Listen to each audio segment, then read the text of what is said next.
Kami mulakan buletin jam ini dengan mendapatkan gambaran terkini insiden 4 orang penyamun yang telah ditembak mati oleh polis Selangor di Sungai Buloh, di mana 4 penjenayah ditembak mati dalam insiden dikejar oleh pasukan polis berhampiran dengan Sungai Buloh tengah hari tadi, di mana menurut Ketua Jabatan Siasatan Jenayah Negeri Selangor, Datuk Fazil Ahmad, suspek yang menaiki kereta jenis Pro 2 Azia itu telah melanggar seorang penunggang motosikal GrabFood sebelum melepaskan tembakan. Difahamkan juga mangsa yang juga penunggang dikatakan dalam keadaan stabil dan dibawa ke hospital berhampiran untuk rawatan lanjut. Faris Azman antara yang terawal sampai di lokasi kejadian. Faris, teruskan dengan laporan anda. Difahamkan kita masih lagi menunggu sidang media oleh pihak Polis Selangor. Apa yang kita dapat fahami pada jam ini? Baik, benar Zulfitri, kita sedang menunggu Timbalan Ketua Polis Negeri Selangor, Datuk Arjun Nadi Muhammad yang akan memberikan sidang media sebentar saja lagi. Dan ketika ini dapat saya gambarkan, mungkin secara visual dapat kita gambarkan kepada penonton-penonton di mana pasukan forensik sedang melakukan siasatan di kawasan kejadian, terutamanya di mayat-mayat suspek, di mana 4 suspek ini mati ditembak dalam kejadian kejar-mengejar dan juga insiden berbalas tembakan.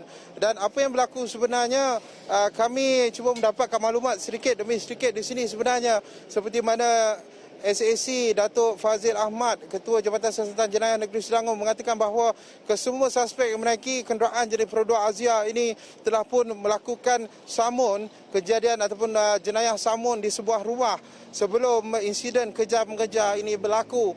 Dan apa yang dapat kita gambarkan selepas ini, 2 daripada mayat suspek telah pun dikeluarkan daripada kenderaan. Ketika ini ada 2 lagi mayat dipercayai 2 lagi mayat berada di dalam kenderaan. Pasukan forensik sedang meletakkan dan membuat siasatan awal, siasatan terperinci di kawasan kejadian.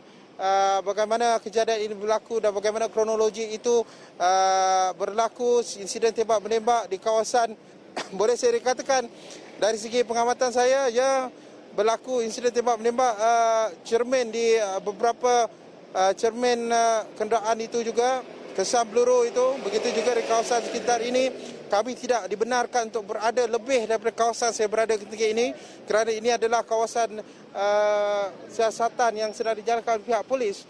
Tetapi kita akan bawakan apabila sidang media Timbalan Ketua Polis Negeri Selangor itu bersiap sedia, kita akan bawakan secara langsung, Zul. Faris, saya difahamkan crime scene itu berlaku di sebelah kiri Faris dan forensik sedang melakukan kerja-kerja siasatan, dan kita tidak boleh membawakan visual itu secara langsung kerana ada mayatnya di situ. Tetapi Faris, mungkin Faris dapat gambarkan juga di sebelah kanan Faris itu adalah laluan utama di Sungai Buloh, laluan untuk menuju keluar ke Lebuh Raya Utara Selatan dan juga tidak jauh daripada stesen MRT Sungai Buloh dan juga stesen komuter. Bagaimana keadaan keseluruhan dan juga bagaimana polis mengawal keadaan di sekitar lokasi kejadian? Baik, ini kawasan seperti yang Zul katakan tadi, ini adalah laluan utama kalau kita daripada Sungai Buloh untuk pergi ke Bandar Seri Damansara, Prima Damansara, Damansara Damai dan seterusnya pergi ke Kepung. Ini laluan kejadian ini daripada Sungai Buloh hendak ke Kepung, itu laluan kejadian. Tetapi pada masa yang sama juga pihak anggota polis, mungkin kameraman kita boleh berikan sedikit ini lalu lintas yang daripada tengah hari tadi apabila kejadian ini berlaku, kesesakan laluan di kawasan 2 arah ini, laluan bertentangan juga agak sesak, tetapi ada rata-rata yang memandu kenderaan sambil memegang telefon bimbit mereka untuk merakam, tetapi pihak polis menghentikan beberapa sebentar tadi, beberapa pemandu-pemandu penunggang motosikal yang cuba untuk merakam kejadian juga turut ditahan di kawasan ini kerana ini masih lagi dalam siasatan. Begitu juga dengan kami, hanya beberapa kawasan saja dibenarkan untuk merakamkan apa saja video atau visual, apa saja gambar, bukan secara keseluruhannya kerana ini masih dalam siasatan. Tetapi pada masa yang sama juga, jika kita bercakap mengenai dengan aliran trafik, boleh katakan lancar, boleh katakan lebih daripada 5 ke 6 anggota trafik berada di satu laluan untuk memastikan semua kenderaan yang lalu di kawasan ini terus meneruskan perjalanan mereka tanpa berhenti, yang mungkin boleh dikatakan menyebabkan sedikit kesesakan berlaku, Zul.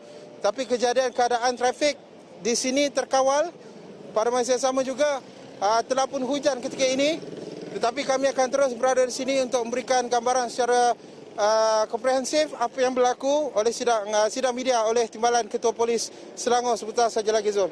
Faris, satu soalan daripada saya. Bagaimana dengan pemandu ataupun penunggang motosikal e-hailing yang dilanggar oleh penjenayah? Difahamkan sudah dibawa ke hospital dan juga bagaimana keadaannya? Kerana kalau dilihat kepada kenyataan polis, katanya digilis. Akan tetapi situasi sebenar bagaimana?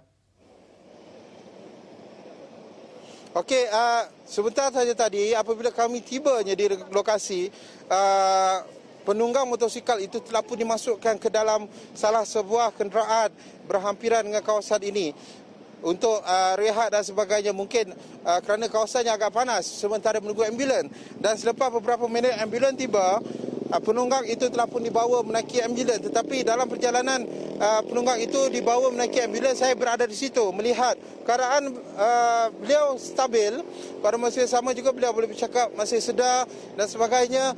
Tetapi tidak diketahui bagaimana dengan rawatan lanjut yang akan dijalankan terhadap beliau. Apakah jenis kecederaan, adakah cederaan ringan ataupun sebaliknya, kita tidak dapat ketahui. Dan pemerhatian saya sebenarnya, Zul, melihat lebih kurang 5 meter daripada ambulans sebentar tadi adalah motosikal yang ditunggangi oleh mangsa. Ada kesan crash itu memang dilanggar, tetapi belum dah tahu dari mana, bagaimana kejadian ini berlaku, bagaimana dikatakan digilis motosikal itu. Itu yang akan kita dapatkan secara tepat daripada Timbalan Ketua Polis Negeri Selangor sebentar saja lagi, Zul. Anggaran masa sidang media bakal dilangsungkan. Adakah dalam setengah jam ini atau mengambil sedikit masa lagi, Faris?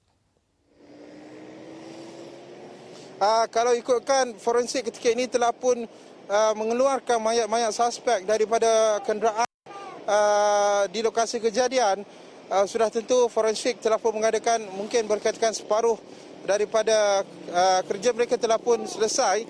Mungkin akan dibawa menaiki Black Maria ataupun truk polis yang baru saja tiba, akan dibawa dan mungkin akan untuk bedah siasat dan sebagainya. Dan selepas itu mungkin kita akan melihat sidang media yang akan dijalankan dalam tempoh kurang daripada sejam atau setengah jam sebenarnya, Zul.